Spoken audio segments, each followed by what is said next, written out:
Let me ask you, will you accept the jury's outcome, their verdict, no matter what it is? Yes. And have you ruled out a pardon for your son? Yes. President Joe Biden says he will not pardon son Hunter if convicted in his gun trial. That answer means a lot more now as this case has gone to the jury. I'm Valerie Castro in for Gadi Schwartz, and this is Stay Tuned Now.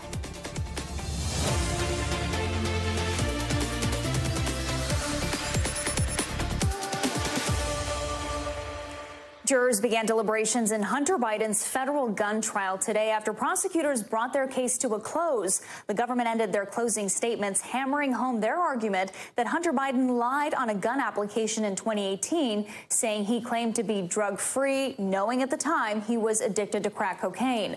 The defense, on the other hand, argued that prosecutors did not provide the necessary burden of proof, calling a lot of their evidence, quote, conjecture.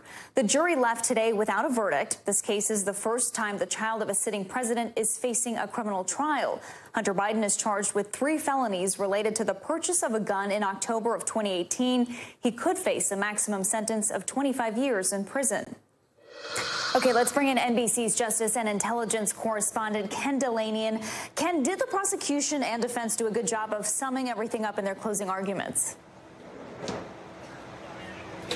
Valerie, the prosecution is trying to prove that Hunter Biden lied on that form when he went to buy a handgun in October of 2018, and he said he was not a user of illegal drugs. And they tried to put on a lot of evidence today showing that he, in fact, was using illegal drugs. And in summing up that evidence in closing arguments, they even had a chart with various text messages and cell phone geolocation data that suggested that he was in touch with drug dealers during that time. But during the crucial week or so that he owned that gun and bought that gun, there isn't direct evidence, photographs, video of him using drugs. And that's where the defense honed in. The defense is trying to suggest that the evidence of him using drugs during that time is scant and that therefore he didn't knowingly lie on that form or knowingly possess that gun illegally. Both sides made their case for over an hour. The jury paid rapt attention, took careful notes, and now the case is in the hands of those 12 jurors, Valerie. And Kim, before deliberations even began, the defense asked for some changes to the jury instructions. What was that about? The defense wanted the jury to hear the theory of the defense, which is that Mr. Biden did not act knowingly when he filled out that form and said he wasn't using drugs, so that even if other people thought that he was using drugs or considered him to be an addict at that time, in his own mind he was not. That was a bridge too far for the judge. She didn't think it was required, and so the jury instructions did not include that language. It stuck more to the language of the statute and what the prosecution had to prove, Valerie. All right, so now that this is in the hands of the jury, what are the possible outcomes here? And if he is found guilty, does Hunter Biden go to jail right away? No, and so one possible outcome is an acquittal, obviously, and that would be the end of this case. He would walk out free. Another possible outcome is a hung jury, resulting in a mistrial, which would put an onus on the prosecution to decide whether to bring this case again. And then the third possibility, of course, is a conviction. If he's convicted, the judge, of course, would have the option to incarcerate him right away, but that is extremely unlikely, bordering on unimaginable in this case, with Hunter Biden having no prior criminal record. This is not a crime of violence. So what's most likely is a 2 to 3 month window between now and a sentencing date. There'll be a pre-sentence report crafted by the probation department. They will interview Hunter Biden, and then the judge would decide what the sentence would be. And while these charges carry a maximum of around 10 years in prison, it really depends on what the sentencing guidelines call for. And one defense attorney today said, back of the envelope calculation, the guidelines call for a year in prison. But even that is not guaranteed. It's up to the judge, ultimately, what the sentence would be in this case. Valerie. All right. Ken Delanian, thank you. Former President Donald Trump met with a New York probation officer today, and though he got the benefit of doing so remotely from Mar-a-Lago, this according to 3 sources familiar with the matter telling NBC News. The interview is a prerequisite before the probation agency prepares a sentencing recommendation for the judge to consider, and it comes just 1 month and a day before Trump is scheduled to be sentenced after being convicted of 34 felony counts of falsifying business records. NBC News correspondent Vaughn Hilliard has more. Hey, Valerie, look, this interview lasted less than 30 minutes, which would lead one to believe that Donald Trump was likely quite concise with his answers, because the expectation was that this interviewer, the New York probation officer, was going to ask him a litany of questions, everything from his mental state to his financial background to his association with others who have been convicted of crimes. And so during this process, this is the probation officer's opportunity to ask the defendant, Donald Trump, questions so that she, in this case, is able to provide a report that she will write for Judge Merchan as to her recommendation based off of her conversation with the defendant, Donald Trump, on what a good sentencing would be for him. Now, the sentencing is slated to take place on July 11th, next month. This Thursday, Donald Trump's own defense attorneys are going to have the opportunity to present their own sentencing memo to Judge Merchan of what they believe the sentence should be. We'd expect it to likely be a limited consequent or punishment for Donald Trump, their client. But then you also have on June 27th, which is when the district attorney, the prosecutor's office, will be presenting their own sentencing memo to Judge Merchan about what they believe the sentence should be. And you could expect it to look like at least some period of jail time. Of course, all of this is key. This is part of the process that any defendant would go through. In the case of Donald Trump, this was a virtual interview that he took place. He was at his Mar-a-Lago estate, the probation officer in New York. But I want to let you hear, I was actually in Las Vegas at a campaign rally for Donald Trump yesterday, and I want to let you hear from one of his supporters who will be voting for him in November about how he should, he believes, respond to this guilty conviction. Take a listen. I think he should obey the law, well, no matter what happens, and I think he would obey the law. If he's being forced to go to prison, then he'll go to prison and he'll serve his time, and we will vote him into office despite that. And it's that sentiment where you have seen Donald Trump try to highlight that ultimately the American public is going to be the final jury in his mind. And that is where the stakes of this November election become so high, because if he does face a sentence of some potentially even jail time, of course, the likelihood is that that sentence would be suspended if he were to win the White House beyond his time in office. And it only increases the tension and the importance politically of this November election for Donald Trump. Valerie? All right. Thank you, Vaughn. Now let's bring in NBC News legal analyst Angela Sinadella. So, Angela, Trump was in Florida meeting with a probation officer in New York City. This was over video conference. His attorney was there by his side. How unusual was this whole scenario, and what purpose did it serve to have his attorney there with him? Look, it was unusual. It's not normal to have this over video conference, but I won't say it's extraordinary. Every defendant actually has the right to request a Zoom conference for whatever circumstances their life is facing at that moment, and then the judge gets to decide whether or not to grant that. And in this case, the judge did for likely a host of reasons, including the security of the probation department itself, not just for the benefit of Donald Trump. Now, the attorney and the purpose of that. So the attorney's role is always to help the defendant in the best way possible. So at this moment in time, it means to try to get the lightest sentence possible. So that means to try to influence the probation officer, obviously in legal ways, to have the most mitigating circumstances. So, for example, if it was someone who was an addict at the time where they committed the crime, then the attorney would say, well, look, now they're in rehab or they're rehabilitated. Or if they have certain obligations that present them in a positive light, like if they are the primary caregiver for multiple children. This is the attorney's role at this point, to try to mitigate whatever sentence will come out of the probation officer's interview. And then the probation officer writes up a report, and that goes to the judge, right? Yes, that's exactly right. And there are also many other steps. It's not just here with this interview. So the officer at this point can also conduct almost her own investigation, following up, can interview family and friends, or can also look into anything that he may have said to try to get a mitigated sentence.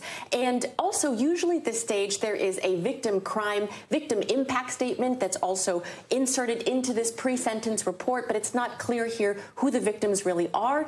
But that's also the role of the probation officer, to reach out to the victims and see kind of what they want through this process. But so, yeah, that's the next steps here, and then we'll see what the actual sentence is from the judge. All right, and that'll all take place. The sentencing is just over a month away. Anything else that could happen before that time? Well, as Vaughn said, so this is primarily from the defendant's side. But beyond that, the next step is to see what the prosecution will likely recommend. And I would guarantee there will be some prison sentence there that the prosecution will likely advocate for, and will also likely claim that in terms of victim impact, that even if it's not just one person, because the impact was attempting to influence the entire country, that it's just been so impactful and so many people were affected that as a result, he should be given the maximum sentence. So it's almost like Trump and his attorney right now are going to likely push for probation, mitigating circumstances, but the prosecution will say the highest. The judge will look at both reports and then make whatever decision he wants to. It's totally up to his discretion, Valerie. All right, we'll see what happens then. Angela Senadella, we appreciate your insight as always. Thank you. Growing tension tonight in Southern California between city leaders in Los Angeles and Burbank after the release of surveillance video that appears to show Burbank police dropping off a homeless man outside of their jurisdiction. Take a look. The officers take the person out of the back of a police car. He eventually falls to his hands and knees and puts his head on the sidewalk, and then police just drive away. LA City Council president released the video calling it, quote, inhumane, and accusing the officers of not helping someone who was in need of medical attention. Morgan Chesky joins me now from LA. Morgan, this video was recorded directly in front of the council president's office. He's now calling for an investigation, right? Yeah, Valerie, he is. He's calling for multiple investigations, in fact, and whether it was intentional or pure coincidence, this all played out, as you mentioned, right in front of the office of the Los Angeles City Council president. He had very heated words in a press conference on Friday. We had a chance to speak to him one-on-one today, but the video kind of speaks for itself here. You can see those two Burbank officers, Valerie, dropping off that man who himself identified as a homeless individual. And then as soon as he steps out of that vehicle and the handcuffs are removed, he's on his hands and knees. But this is the most heartbreaking portion of all. He just sprawls out on that sidewalk, very visibly in need of some sort of medical aid. The president of City Council, Valerie, told me that he had his own staff actually track down this man after they noticed this took place on their surveillance video. They can't speak to his exact location right now, but they are aware that he's doing better than he was in that video. In the meantime, this, of course, has prompted multiple investigations. Burbank police has had this to say in response. We have a few words from them as part of a statement here. They do know that this is an ongoing investigation internally, and they say that they will be reviewing footage from the body camera and from video inside that Burbank police cruiser, zeroing in on the actions of those two officers who they say picked up this individual, Valerie, at a Burbank bus stop after he had been dropped off near a hospital but refused treatment there. He then asked to be brought back towards an L.A. address and ended up there at that North Hollywood sidewalk. The exact circumstances still under investigation here. Valerie? All right, Morgan, I know you touched on it, but do we know any more about how that person is doing? We do know that they received medical treatment shortly thereafter that video was taken, and the staff was able to track him down. Of course, Valerie, all of this is playing out with the backdrop of LA's ongoing homeless crisis. At last check, 46,000 people in the city are either living on the streets or are in homeless shelters. And that is why I think we've seen such a pointed response to this video. Just one person out of thousands clearly in need of help. And the council president did share with me that he's concerned of whether or not this is perhaps even policy of other municipalities, or if this is an isolated instance of someone somewhere else bringing someone in need into Los Angeles to get help, when clearly there are tens of thousands of others who also do as well. Valerie. All right, Morgan, thank you for bringing that report to us. We appreciate your time. Thank you. Meanwhile, out west, crews are scrambling to fix part of a major road that collapsed in Wyoming over the weekend. Here is the moment it happened. you could see a massive chunk of the Teton Pass completely collapsing and falling 70 feet down the mountain. Drone video shows the aftermath. The pavement is gone and parts of the guardrail dangle off the side. The road was closed at the time of the collapse, and luckily no one was hurt. Literal cracks in the road first appeared last Thursday and in 24 hours grew from 8 inches to 12 inches wide. NBC News correspondent Dana Griffin joins me now from our LA bureau. Dana, do we know exactly how this happened? And the big question, of course, how long it'll take to fix? Yeah, well, Valerie, essentially Mother Nature, because we had so much rain, it compromised that silt that shores up that highway. I spoke with the Wyoming Department of Transportation engineer who tells me, like you mentioned, this started Thursday with a small crack and then it grew exponentially. This particular, or I should say, landslides are not uncommon through these sort of mountain passes. They typically shift, the land there shifts about 1/4 of an inch every couple of years. But in this case, they were seeing 2 inches of shifts within a couple of hours on Friday. So how long it's going to take to fix is the major question. I spoke with that engineer who says that he hopes to have at least a temporary fix within weeks, but it'll likely take several months before they can create a final temporary road that goes through that area. Valerie? And Dana, we know this is a major roadway that connects 2 states, right? How does this affect commute times for travelers and workers in that area? Oh, it's going to be atrocious for a lot of people who commute back and forth. So East Idaho and Wyoming, it's connected by this specific roadway. You've got several families, thousands of workers that commute there every day because in Wyoming, their salary is doubled when they're working in this resort town area. And I spoke with one father who tells me he's already had to sit down his 7-year-old daughter and explain to her why she's not going to see him as often. Listen to what he told me. If they don't come, the economy crashes here. We have to have the tourists. Unfortunately, I would, if you are going to be a tourist, just prepare to pay a little more than you normally would. He also said that his commute now has shifted from 2 hours to 6 hours, and he thinks that he's only going to see his family really on the weekends just because of how much time he is now going to spend on the road. Valerie? And Dana, I know he mentioned the tourism. There's a couple of national parks in that area. A lot of people plan summer road trips and camping around there. What is going to happen to the tourism? Well, tourism, I think, will thrive. It's just going to make the commute there a lot longer. So the request is for drivers to be patient if you're driving in that area. And also, it could create an increase in cost, not only for workers, because they're going to be burning more fuel, and it's going to cost a lot more to get goods transported into that area. Now that cars are having to take this roundabout way just to get into this area. So for people, you just have to be patient and know that costs could go up over the next several months just because this is, as they describe, a catastrophic failure that is going to have a ripple effect from the people that live and work there and also the tourists that come to visit. Valerie? Okay, Dana Griffin, thank you. We appreciate your reporting. And don't go anywhere. We are just getting started. Up next, new video from the hostage rescue in Gaza and some exclusive reporting on negotiations to free the Americans still held captive there. Plus, a new warning from police about a dangerous gang crossing the border illegally and committing crimes in the U.S. NBC's Julia Ainsley will have details. And later this hour, the future of Apple. CEO Tim Cook revealed the company's plans for AI during its worldwide developer conference, how they are ready to compete in an already crowded AI field. With iOS 18, iPadOS 18, and macOS Sequoia, we are embarking on a new journey to bring you intelligence that understands you. Welcome back. New details tonight on how those hostages were freed from Gaza over the weekend. But first, here's a quick look around the world. Ukraine says it destroyed one of Russia's newest and most advanced fighter jets in a drone strike. The 5th-generation fighter jet known as the Su-57 was struck at a military base deep inside Russian territory.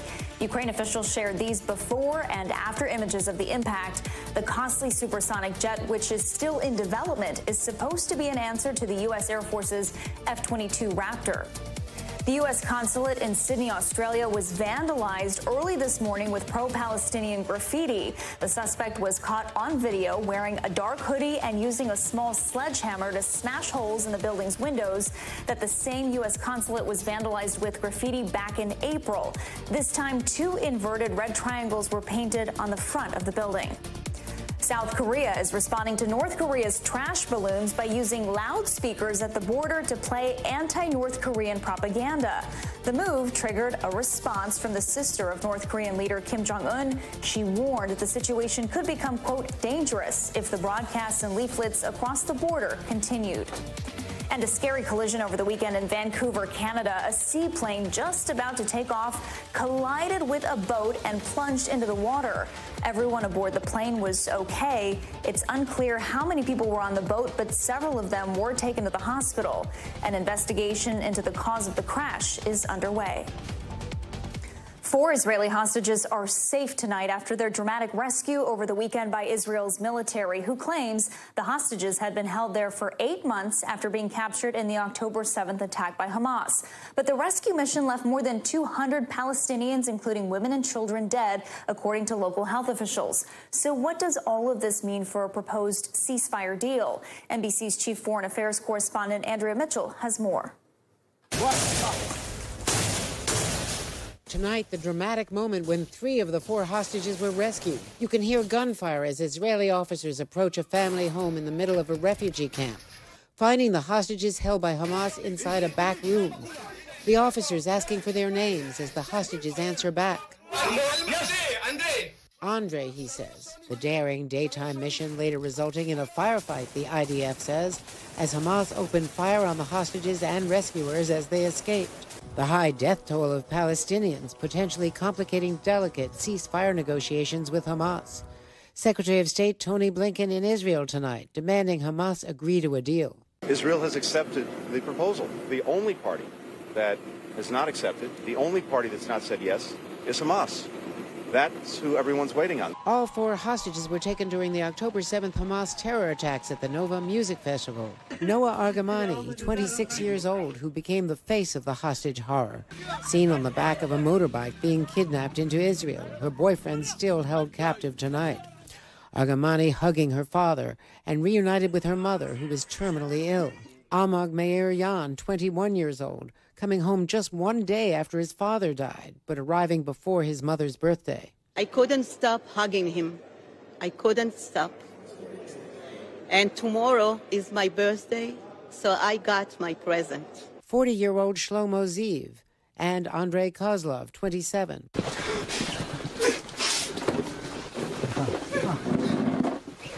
Falling to his knees when he was reunited with his mom. But while there's celebrations in Israel, in Gaza there's mourning. The Hamas-run Gaza Health Ministry, which does not distinguish between combatant and civilian deaths, says 274 Palestinians were killed in the rescue mission, including 64 children. One woman telling our crew in Gaza, "The family is destroyed, and my house is destroyed." This is NBC News reporting exclusively. The U.S. is discussing a dramatic new move if ceasefire talks fail, making a unilateral deal with Hamas to release the remaining American hostages, negotiating through Qatar and without Israel, according to 2 current and former senior U.S. officials. My number 1 priority as Secretary of State is to ensure the well-being of Americans who are in harm's way anywhere in the world. If that's your top priority, wouldn't indirect talks for the Americans at least bring those Americans home, or possibly? The most effective way to do that, to achieve that, to actually get them home, is through the proposal that's on the table. So let's see if we get an answer from Hamas. Meanwhile, Prime Minister Netanyahu has still not publicly backed the deal and is now facing more intense pressure from his far right to reject it. French President Emmanuel Macron has called for new elections in France on the back of a devastating defeat from the extreme right in European elections. Macron's party was beaten by the far right in the European Parliament elections this past weekend. Here's NBC's Yasmin Vesuvian with what it means for the rest of Europe amidst a right-wing wave. Shock tonight from Paris to Berlin after far-right parties secured major gains in elections for the European Parliament. their biggest victory coming in France. As you can see, the national rally comes far ahead with 31.5% of the votes. The right-wing National Rally Party projected to pull in almost twice as many voters as President Emmanuel Macron's more centrist Renaissance Party, throwing his governing coalition into crisis. Far-right leader Marine Le Pen and her protege, 28-year-old Jordan Bardella, saying the victory shows French people want change.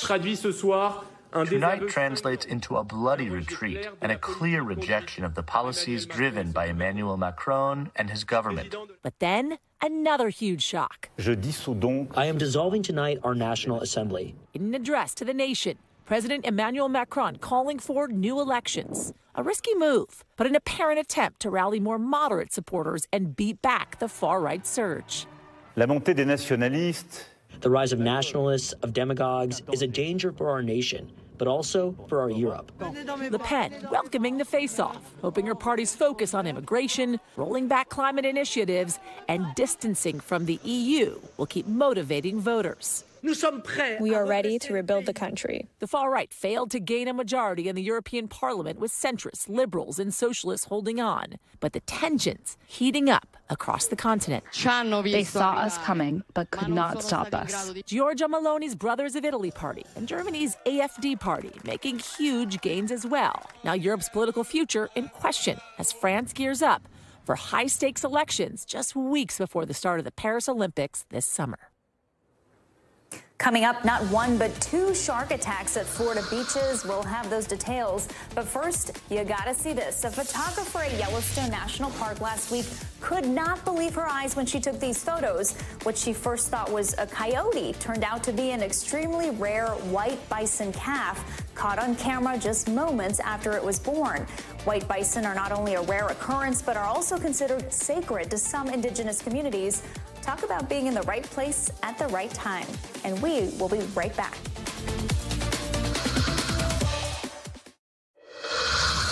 Welcome back. Here are some of the other headlines we're watching tonight. A small plane crashed in Michigan today, killing one person and injuring another. The damage was pretty bad. You can see the pieces of the plane torn apart in a field. An eyewitness described seeing the plane fly straight down before crashing. At least 12 people are hurt after a shooting at a party in Madison, Wisconsin. Police have a person of interest and say the party was unauthorized in a private space. Those shot range in ages from 14 to 23, and police say none of the injuries are life-threatening. In Florida, some beaches were closed over the weekend after back-to-back shark attacks injured 3 swimmers. They happened in the Florida Panhandle, about 4 miles from each other, within just 90 minutes. 2 of the victims had significant injuries. One of them even lost part of her arm.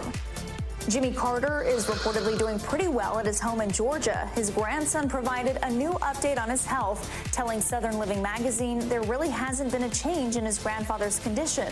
The former president has been in hospice for 16 months. And a woman in New York is suing Cold Stone Creamery for not actually having pistachios in its pistachio ice cream. The lawsuit claims consumers are being duped and that certain flavors like pistachio don't even have real ingredients. A federal judge is allowing the case to move forward. The judge writes that the suit raises the question of reasonable expectations when ordering ice cream. More immigration news out of the White House today. The Biden administration is considering a plan to protect a particular group of undocumented migrants, spouses of U.S. citizens. The plan would also give them access to work permits. NBC's Gabe Gutierrez has more on what we know so far.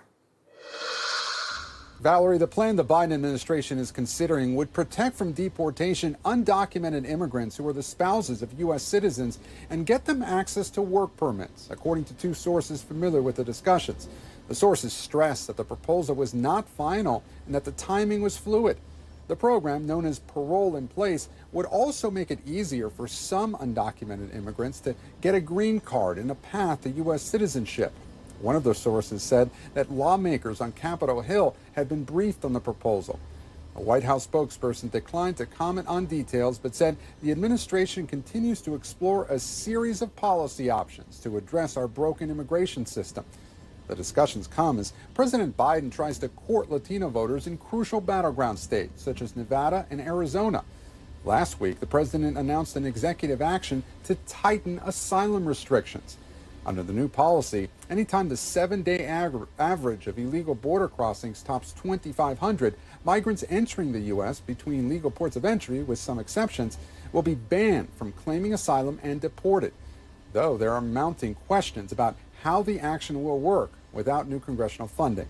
The Biden administration has been facing criticism from all sides over immigration. Republicans have argued his asylum restrictions are too little too late, and some Democrats have blasted the move as a betrayal of his 2020 campaign promises. During his remarks last week, the president teased more immigration-related moves. Valerie? A dangerous Venezuelan prison gang known for its violent activities is raising red flags across the U.S. Police are investigating their potential involvement in recent crimes from Florida to Chicago and New York City. NBC Homeland Security correspondent Julia Ainsley has the details. Tonight, the new warning from law enforcement that among the record number of migrants that have crossed into the U.S. are members of a Venezuelan street gang. NBC News learning there are more than 100 Homeland Security investigations involving suspected members of the Venezuelan gang Tren de Aragua, according to 2 DHS officials. In the past week, the NYPD says a suspected member of the Venezuelan gang shot 2 of its officers. So we know that he entered the country illegally. NBC News has learned the gang is suspected in criminal cases in at least 5 states. In one case, 3 Tren de Aragua gang members who crossed the border here in Texas in the last year threatened 2 Venezuelan women and said they would kill their family members if they did not cooperate in a sex trafficking ring, according to court documents. The women ended up in Baton Rouge, and police say they were forced to have sex with up to 4 men a day in this apartment building. How big of a threat is Tren de Aragua? I mean, they are a grave threat. The NYPD's Assistant Chief Jason Savino tells us they often know very little about the gang members. I've heard it referred to almost as a ghost criminal. Everything about that individual could potentially be misrepresented. And why does that make them dangerous? Because if you come here and we can't even track you, we're not even sure of who you are. All of it adding to the growing questions about the vetting process at the border. Venezuela is one of several countries that will not share criminal records of its citizens with U.S. authorities doing migrant background checks. Because we cannot validate their criminal record history, typically, unless we get it from Interpol or they already have a criminal record inside the United States, we won't know who they are. The vast majority of migrants have no criminal background. Though former President Trump is calling attention to recent high-profile crimes police say were committed by migrants. Migrant crime, it's a new category of crime.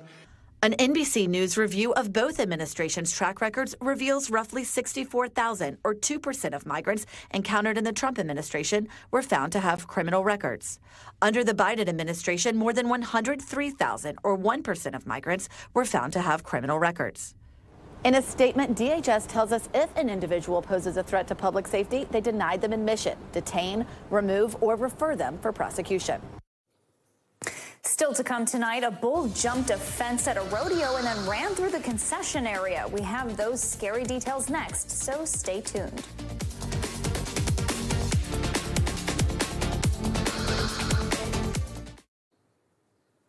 Welcome back. Here are some of the stories happening out west that we're following. It wasn't your average rodeo in Oregon this weekend. A bull jumped over an arena fence, leaping into the crowd on Saturday night. The bull ran through a concession area in a parking lot and hit at least 3 people before being caught. Early this morning in South LA, a group of about 50 burglars stormed and ransacked an AutoZone. The thieves stole the most valuable items while breaking windows and damaging the store. 1 arrest has been reported so far. In Lake Tahoe, 6 people were forced to jump ship after their boat caught fire Sunday. First responders were able to rescue all 6 passengers and put out the fire, but the boat sank due to the level of damage. Police are still investigating the cause. Tonight, we're seeing surveillance video from inside an Ohio grocery store before a deadly knife attack on a toddler and his mother. Take a look. You can see the suspect walking around with a large kitchen knife, but no one appears to notice or take any action. You then see her turn and start following the little boy and his mother as they pass by and head out into the parking lot. Earlier today, the woman accused in the random attack faced a judge. NBC's Shaq Brewster has the details from court. This morning, a judge dramatically increasing the bond for Bianca Ellis, the woman who's accused of killing 3-year-old Julian Wood and injuring his mother during a stabbing attack just last week.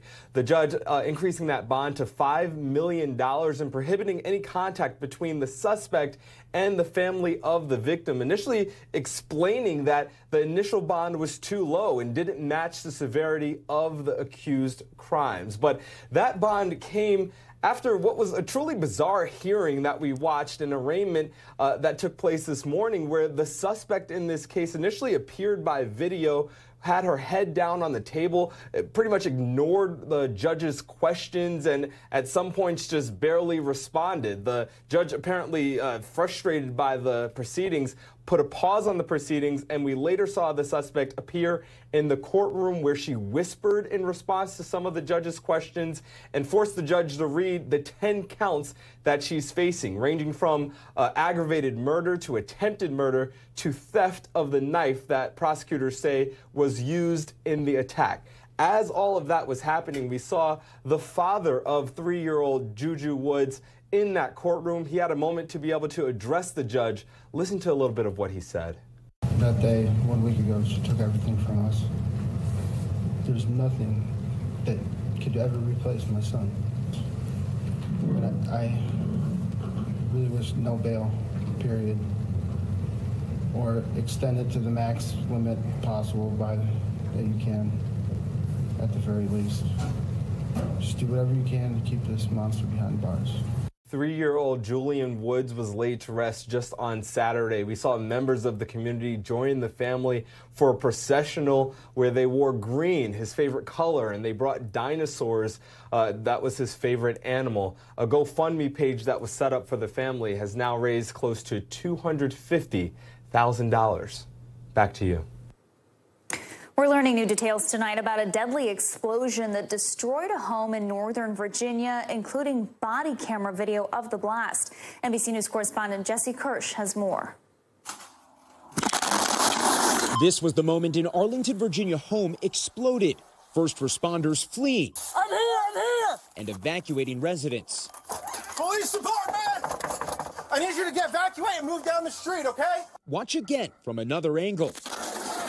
Authorities say this armored police vehicle was about to smash in a covered window, but the blast came first. These videos, newly released by authorities, show a December incident that investigators say started with the homeowner firing more than 40 flares into the neighborhood, sparking a standoff between police and the suspect, who did not surrender. Arlington County Police, stop shooting the flares! Mr. Yu!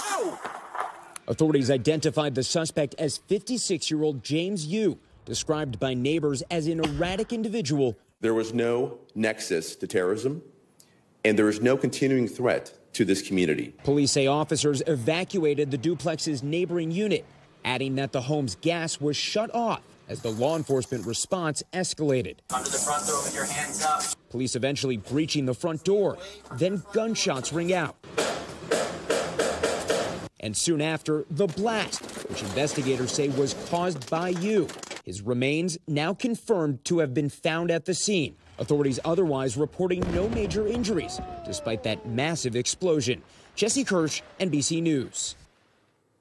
Retail theft is on the rise, and now companies are looking for new ways to stop thieves. NBC's Emily Aketa explains how body cameras could be the future of theft protection. Hey there. Well, it's no secret that the shopping experience has changed in light of retail crime. You probably have noticed you go into something like a pharmacy, you're trying to get a toothbrush or deodorant, and it's locked behind some kind of case. Or maybe you're in the parking lot and you see just an increased security presence there. Well, as retail theft remains a top concern, more stores are ramping up their defenses, and some methods, well, they're turning some heads. Scenes like this have plagued stores from Philadelphia to Los Angeles, where dozens ransacked an AutoZone this morning. A concerning trend companies are desperately trying to reverse, investing in off-duty officers, AI-driven fraud detection, ditching self-checkout, And you probably have seen those locked cases. I feel like everything is being locked up nowadays. Customers will also start seeing body cameras. TJX, the parent company of low-cost retailers TJ Maxx, Marshalls, and Home Goods, has started rolling out body cameras used by specially trained employees. Telling NBC News they hope the cameras will help de-escalate incidents and deter crime, adding video footage is only shared upon request by law enforcement or subpoena. The new layer of protection driving mixed reaction. I feel like everything's being recorded anyway. There's cameras anywhere. Others wish surveillance didn't go that far. I don't like any of it, right? But I think it's a sign of the times. Some analysts question whether retail crime is overblown with limited, precise data. The vast majority of retailers report that shoplifters are more aggressive, and inventory losses, primarily driven by theft, swelled to $112 billion in 2022, up from $94 billion the year before. The number one criteria now is safety. There's harm to the individuals involved, harm to that place and harm to that organization, but also harm to that neighborhood. TJX isn't alone in its use of body cameras. One survey shows more than a third of retailers are researching the technology and 11% are already testing it. TJX says the cameras have already made a difference for them as a new landscape of crime ushers in new defenses. Analysts say body cameras have actually been a more popular initiative outside of the U.S., from Australia to the U.K. But a recent British study found that even with these body cameras in play, crime against workers still increased last year. Back to you. And tonight, heat alerts are in effect for 20 million people across the Southwest, and it seems like it's only going to get hotter. The record-breaking heat wave is bringing triple-digit temperatures to some areas like Las Vegas and Phoenix. NBC News meteorologist Michelle Grossman is here to tell us more about this week's forecast. Michelle, when can we start to see things cool down out west, and what are things looking like for the rest of the country? Well, this heat's going to stick around at least for a few days through next weekend, and we're talking brutal heat. Remember, extreme heat is the #1 weather killer, so this is a big story over the next few days. We're going to see temperatures into the triple digits. So as Valerie mentioned, 20 million people impacted throughout the state of California, into Nevada, Arizona, also New Mexico, a little bit of Texas as well. And when you see these temperatures, you're going to see why. We're going to see temperatures into the triple digits and well above normal for this time of year. This is why we have the jet stream lifted so high to the north. So it's not allowing any cooler air from Canada to come in. And here's that big area of high pressure. Think of it like a heat dome, just pumping in this really warm air. And we're going to see lots of triple digits across the Southwest, into portions of the West as well. Redding, California, Las Vegas, Phoenix, you're going to be 8 degrees above normal into the right around 110, 91 in Albuquerque, Grand Junction, 95, El Paso, 101. So really dangerous heat over the next few days. That is tomorrow. Then as we go throughout Wednesday, notice what happens. It all expands to the Central Plains, into portions of the upper Midwest. The West, though, you're still looking at really dangerous temperatures, still in the triple digits in Fresno, also Palm Springs, Salt Lake City, 98 degrees. We're into the 90s, too, in Denver, Santa Fe, Dodge City, Des Moines, and near 90 degrees in Minneapolis. That is 8 degrees above what is typical for this time of year. So many temperatures above normal for this time of year midweek. Then we head towards the Northeast, parts of the Ohio Valley, parts of the Carolinas. We're going to see 90 degrees in New York City. That will be our first 90-degree day as we head towards maybe Thursday. We'll see. We're looking at 87, but we might make it to 90. Definitely will make it to 90 by Friday, and then we're looking at temperatures into the 80s on Saturday. But lots of 90s on the map throughout Cincinnati.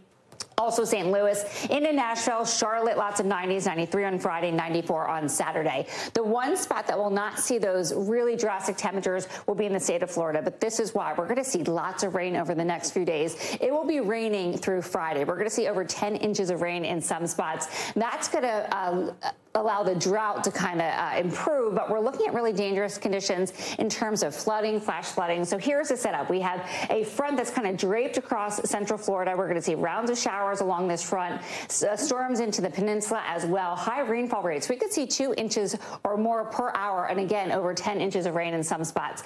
Then we're looking at Wednesday. That front still stalled right along the portions of Florida into central Florida. We're looking at heavy rain. The flood threat is through the highest parts of southern Florida. And this is a really big story that we're going to watch over the next several days. And we're looking at those the rainfall rates into over 10 inches of rain in some spots. Wow. Just can't win, it seems like. I know, right? Yeah, they're not going to get the heat, but they get the rain. All right. Michelle, thank you so much. Sure. We appreciate it. In Washington, D.C. right now, there's growing outrage on the roads, specifically over the use of stop sign cameras. They're popping up in more cities across the U.S., and officials insist they help keep communities safe. But as the number of tickets pile up, some drivers are saying enough is enough. NBC News correspondent Erin McLaughlin has more. I've been taken advantage of. Nikki Jordan is fed up. Here's another one. So this was on 7/15. This one was on 7/19, 2021. Those aren't speeding tickets. They're tickets she's gotten from one of these stop sign cameras. It really does feel like you can't get a break. The lifelong Washington, D.C. resident says she's gotten 7 tickets from this one stop sign camera. Similar to a red light camera, stop sign cameras are currently in use in a handful of states across the country. The goal? Crack down on drivers like these who don't come to a complete stop. The cameras record a car as it approaches the stop sign. If the light flashes or the camera perceives an infraction, that video is then reviewed by a team. If there's a violation, they send you a ticket in the mail. So in this situation, the key to not getting a ticket is to stop before the line. Washington, D.C. was an early adopter of stop sign cameras and is now expanding their program with dozens scattered across the Capitol.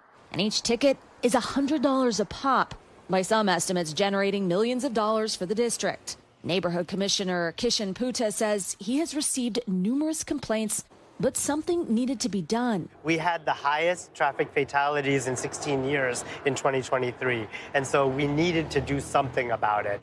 And even while we're talking to him, the camera flashes over and over. Oh, I just saw a flash. Oh, there's another one. He says people feel it's more about making money than making the streets safer. A lot of people felt that they were being treated like cash machines. But intersections can be dangerous. Roughly a quarter of traffic fatalities and about a half of all traffic injuries in the U.S. happen at intersections, according to the U.S. Department of Transportation. 5,700 crashes occurred at stop sign intersections between 2018 and today. Sharon Kirschbaum is the acting director for D.C.'s Department of Transportation, and she says the cameras have made the streets safer. We are looking at the intersections where we have the cameras installed, and we can see that there's fewer crashes at those intersections. She says other cities like New York City and Baltimore have reached out, wanting to learn more. But Nikki Jordan isn't convinced. I think that the system is flawed. I wouldn't recommend it anywhere else. Erin McLaughlin, NBC News, Washington, D.C. Before we go tonight, it's time for the future of everything. Apple products are getting a major upgrade with the help of ChatGPT. We'll tell you about this new mega partnership next, so stay tuned.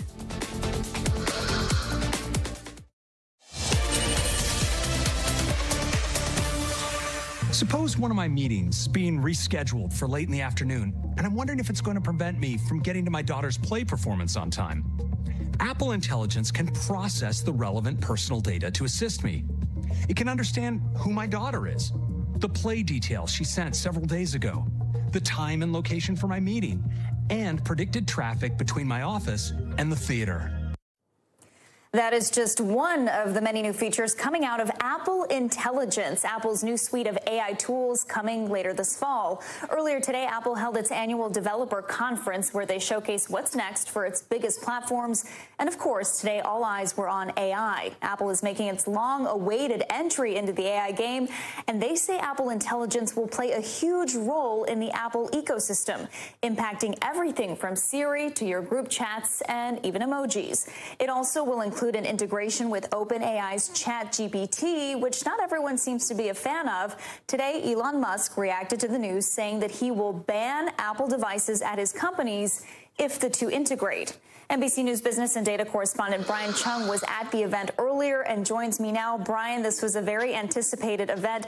What were some of the biggest takeaways from today, and what should Apple users know? Hey, Valerie, well, there were a number of takeaways that many people who maybe aren't even plugged into the AI race are going to notice, because for the roughly estimated 120 million users of iPhones just here in the United States, well, this is going to come in the form of an updated iOS 18, which is expected to come later on this summer, which is going to feature a beefed up Siri, essentially a smarter AI assistant. Right now, we know that you can ask it to, let's say, for example, play a certain podcast, but you have to say that podcast name out loud. Essentially, what this new Apple intelligence is going to allow you to do is say, hey, play that podcast that my brother recommended, and it's going to search through your Messages app and pull that podcast out and play it for you. That's just one example in addition to what you just played that was unveiled here at this event here in Cupertino. Again, this is a developer conference. There was no hardware that was unveiled, but the real crown jewel of the announcement today was this Apple intelligence. Again, it's not artificial intelligence. It's called AI, but it's Apple intelligence. They want to make sure that they make their mark. But interestingly, they're also allowing users to use a different AI if they want to. That would come in the form of OpenAI's ChatGPT, all of which underscores how this heating up race in AI is only getting hotter. Valerie? And Brian, you just mentioned it. What does this mean for the AI race now that Apple has joined in? And are they too late to the game? Yeah, well, I mean, when it comes to the chatter and the anticipation leading up to this event, well, it was only about a month ago that we had seen announcements from OpenAI with what they call GPT-4o, in addition to Google at their I.O. event unveiling Gemini. Now, for Apple, this is their first large announcement where they mentioned artificial intelligence at all, or Apple intelligence. And this is a really big chapter for them, knowing that, they were at one point known for their hardware, now going into the services story of their history. And I spoke with Justine. She is a creator who has been following Apple's history essentially from the get-go. Here's what she told me about the significance of what they unveiled today. Take a listen. People keep thinking that Apple is behind the game, but that's not true at all, because all of the things that we've been doing on our phones, Apple just hasn't been calling it artificial intelligence. With machine learning, it's been happening all along in the background. So now I think it's kind of showing people that artificial intelligence, or Apple intelligence, really is a part of the ecosystem. And her point there is that even in iOS 17 right now, if you go into your Photos app and you search, for example, tree, it does already kind of use machine learning to figure out what photos are of trees, and what this next chapter is going to incorporate with iOS 18 and Apple Intelligence is going to be an even more beefed up version of that, which kind of gets to Justine's point. All right, Brian Chung, thank you so much. A lot to look forward to. We appreciate your time. And that does it for us tonight. I'm Valerie Castro. We'll see you tomorrow, but until then, stay tuned now.